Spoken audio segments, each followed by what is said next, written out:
இல்லைண்ணா அவன் உள்ளாரதான் திட்டில் உட்காந்துருக்குறான், போய் பாருங்க. காலையிலேருந்தே தலையிட்டு இருக்கிறேங்க ஐயா. இல்லை இருக்கா போங்க ஐயா ரொம்ப நன்றிங்க.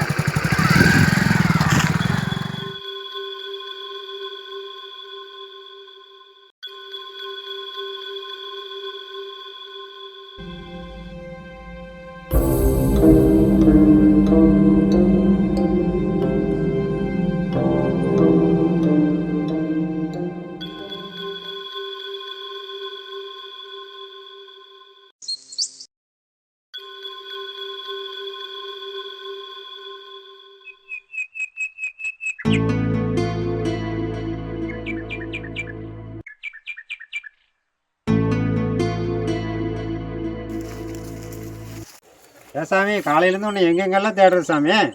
எங்கூட படித்து பார்த்தவங்க பூரா கல்யாணம் பண்ணி குழந்தை குட்டியோட சந்தோஷமாக இருக்காங்க. எனக்கு தலைமொழியாக நினச்ச பொண்ணை பொண்ணை பார்க்க மாட்டேன். நீ காட்டு வேலைக்கே போயிடுற, என்னை கவனிக்க மாட்டேங்கிற. எனக்கு கல்யாணம் பண்ண ஆசை இருக்காதா? எப்போ பாரு அம்மாவில் நீ காட்டு வேலைக்கு போயிட்டு என்னை கண்டுக்க மாட்டேங்கிறீங்க. என்ன பண்ணி சொல்கிறேன்? நானும் காட்டுக்கு வந்து உட்காந்தா வயசாகிட்டு தான் இருக்குது. அதான் தனியில் வந்து உட்காந்துட்டேன். இது ஒன்றும் பண்ண முடியாது. வீட்டுக்கு பாருங்க விருப்பமே இல்லை. கல்யாணம் பண்ணி வைக்கிறோன்னு சொல்லி வரேன், இல்லைன்னா விட்டுரு, நான் எங்காச்சும் போயிடுறேன். சாமி நானும் பார்க்காத கோயில் இல்லை, பார்க்காத பொண்ணு இல்லை, நல்ல பொண்ணாக கிடைக்கும் சாமி. நீ கவலைப்படாம வா, நான் கூட்டிகிட்டு போகிறேன். நீயும் சொல்லிட்டு தான் இருக்கேன் பார்க்குறேன். எங்கே பார்க்குறீங்க? எனக்கு கொஞ்சம் நினச்சி பாருங்க. பார்த்தா தான் நான் சந்தோஷமாக இருப்பேன்.